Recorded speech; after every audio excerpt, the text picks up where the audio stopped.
to what are the top reasons as to why certain investments don't work or why certain people don't succeed in investing? Okay, so let me answer the second one first, and then remind me of the first one so that I can go back and touch on that one. But so why people fail? Number one is they are, more often than not, they want to get rich yesterday.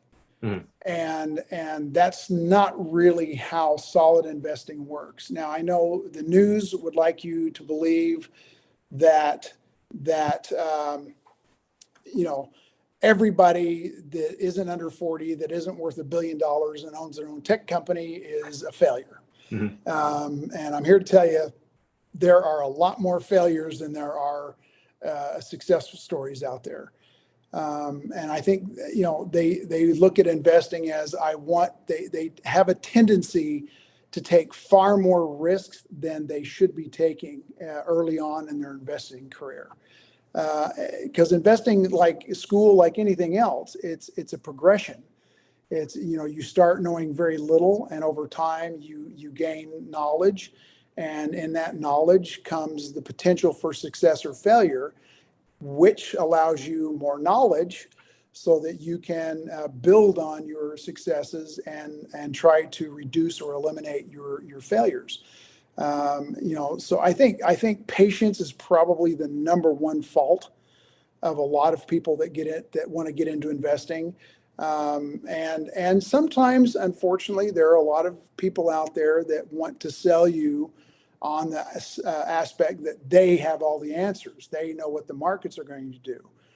And that's honestly not true. I don't care what they choose, because here's the reality of that. If there was an individual out there that was so brilliant and so intuitive that they knew what the markets were going to be doing on any given day, any given month, any given year, first off, you would never know who they are, because they would be living on their own private island with everything that they could possibly have and would not be wasting any time with somebody trying to invest a few $100s a month. Mm-hmm. It just so basically everybody out there is what I call, for the lack of a better explanation, a student of the industry. Even the financial professionals like myself, we were constantly a student of the industry, Mm-hmm. constantly reading, constantly studying. I mean, the amount of tests and educational curriculum that we had to complete on an annual basis is staggering. So if you're wanting to go to college, get a degree, go into your chosen profession, and never have to study again, finance is not the one you want to go into. It's kind of like being a surgeon. That's another one you just don't want to go into, because you will be constantly having to study and read and stay up on what's happening next, because markets change. Things in the global economy change dramatically, and we are a global economy. So now back to the first one, which is what was that again? Do you remember? I kind of lost my train of thought too. I know, I did too. I think it was so we had, you know, clients. Well, anyway, we might circle around to that, but basically, I would say, maybe this answers that first one. So it's basically, when you're getting into investing, the biggest mistake I think I see from a portfolio perspective is that people they read something and they go, well, you know, I should be invested in that. But they don't do anything more than read of the successes of that investment or successes of that industry, and do very little about going in and looking at what's actually taken place over time. Mm-hmm. You know, what is the projection of that particular investment going forward in the future?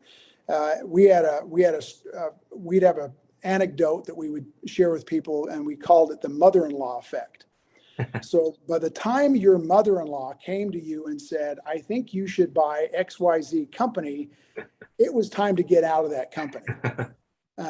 Because it's like the markets move so globally fast. I mean, in nanosecond timeframes now. They actually have companies like Goldman Sachs and others have these massive supercomputers that do what's called market arbitrage. So the different fluctuation in prices between London, New York, and Tokyo changes every opening and every closing. Well, there is usually a slight margin of difference in certain prices, commodity stocks, whatever it may be. These computers are so big and they operate so quickly, they actually equalize those prices within seconds. So taking advantage of a market, even a global market, has become extremely difficult. So your best chance of being successful is hiring a good advisor that is a fiduciary, that basically isn't working for commission, that's actually working with you, Yep. as opposed to working for a commission check. Then I think you'll be a lot more successful, because they should bring to the table patience, knowledge, and insight, and that's what they should be doing. And at times, when necessary, a stern, calming voice. So how is success like a storage box? Actually, it's more similar than I initially thought. But success is merely a culmination of your experiences, and one of the things that we can do as human beings is that we can hold on to negative or positive, and that's our choice. Going back to where we started our conversation, and what we choose to put in that storage box will determine our future success or failures.